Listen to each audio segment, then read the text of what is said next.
We're doing this. Okay. Beer, which is forged into...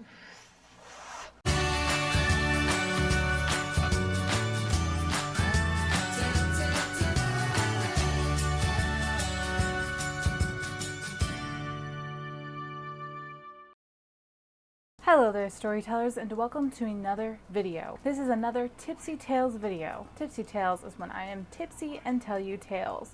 And for this video, I'll be talking about Assassin's Creed Odyssey. But first, we drink. Oh, that tastes like college. I really don't like lemonade. I don't know why I chose to drink it. So, Assassin's Creed Odyssey. Fun fact, the game that I've spent the past 2 months playing until that I could play it through the whole plot. I'm tipsy. Wow, okay. I didn't think it was hitting me hard, but just speaking alone has made it obvious. Now, this game was developed and published by Ubisoft and released in 2018. It's available on Windows, PS4, Xbox One, Switch, and soon to be Google Stadia. Now, our setting is ancient Greece, specifically the year 431 BC. This is 400 years before the events of Assassin's Creed Origins, and it's all about a secret fictional history set during the Peloponnesian War between Athens and Greece. As a literary student person, writer, I really loved this setting. As with previous games in the series, Odyssey features a narrative that's set in modern day, which features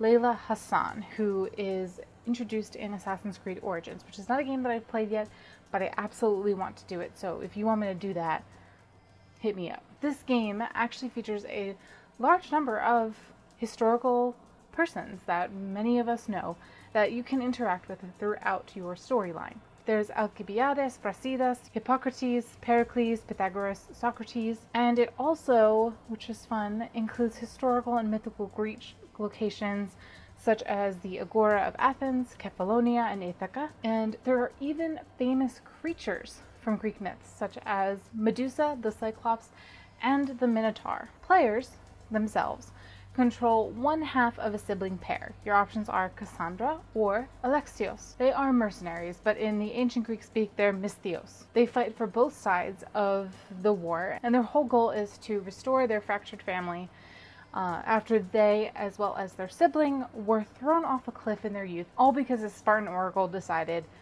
that needed to happen. Throughout the game, you encounter the cult of Cosmos. Now, they are the ones who operate and control Greece and other surrounding areas in secret. They worship, obviously, the deity Cosmos. They also operate in 7 branches. They comprise several adepts, and each has a leader, also known as the Sage. And you gather clues about the Sage as you defeat the adepts, and obviously, as you defeat the Sages, you discover who is actually in charge of the cult of Cosmos, which I'm not going to actually give that away, because that was actually a very fun thing to kind of guess and figure out.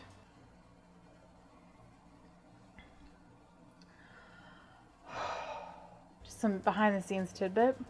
I haven't showered in 2 days, and also I took a nap in makeup and I look decent. Now, originally the goal of the cult was to use controlled war to create a clean slate for Greece, and they wanted to create an orderly and unified Greek nation. The members of the cult, however, got very greedy and on power and profit, and it all just kind of grew chaotic.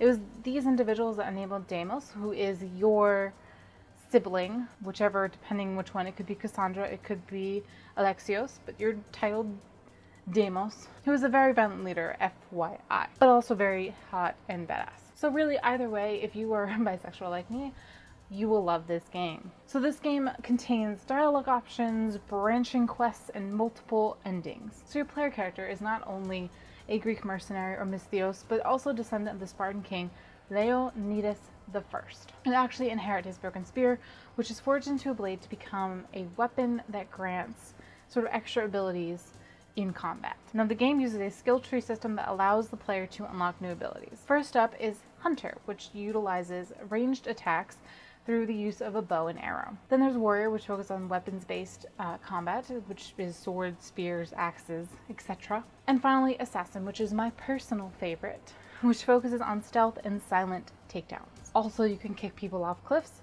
quite frequently. I think it's a great skill for a video game character to have. It also features naval combat, which I wasn't really for at first, but now I kind of love it. You have access to a Hellenistic era warship to explore, and you can customize it. It's pretty awesome. You can change sea shanties as you go along as well. My personal goal, by the way, was to have all female lieutenants as well as a whole female crew.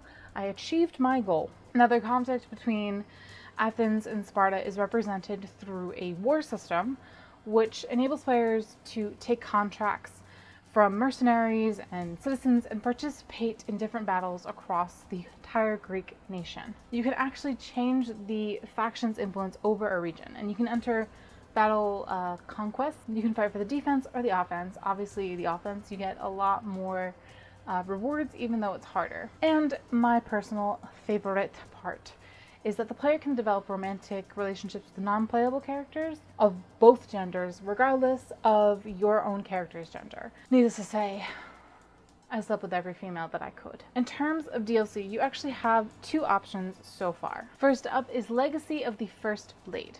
You fight alongside the legend who first wielded the hidden blade to change the course of history, while learning why the assassins chose to fight from the shadows. And the second one is one that I'm working on currently, The Fate of Atlantis.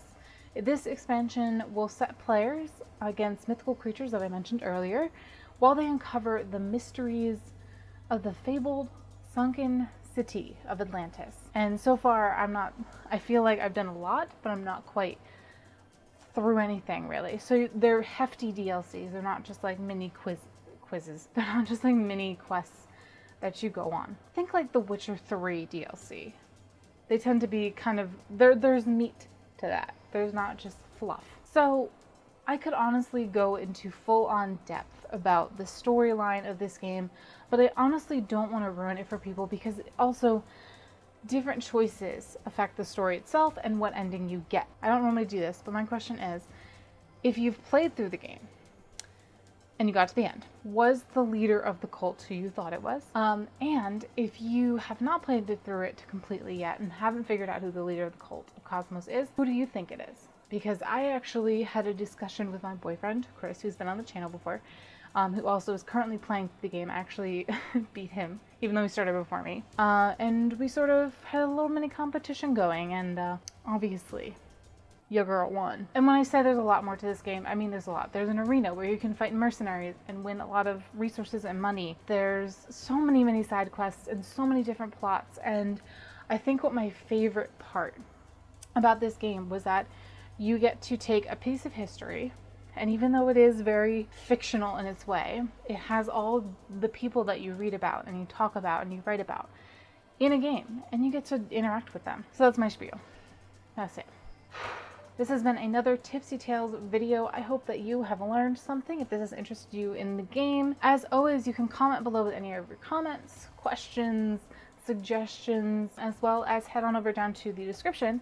You will find a link to my Patreon page where you get links to extra videos every month, as well as just sort of more behind the scenes footage, behind the scenes dialogue about the channel, and you get first access to a lot of the videos. And while you're down there, don't be afraid to hit that subscribe button so that you can become part of the Stori-Tellers squad. Before I forget, there is also a link to the Discord channel where you are welcome to come join, share your creations, your ideas, your cat pictures, your dog pictures, your bunny pictures, whatever you feel. Thank you for watching, and keep on shining, Storytellers.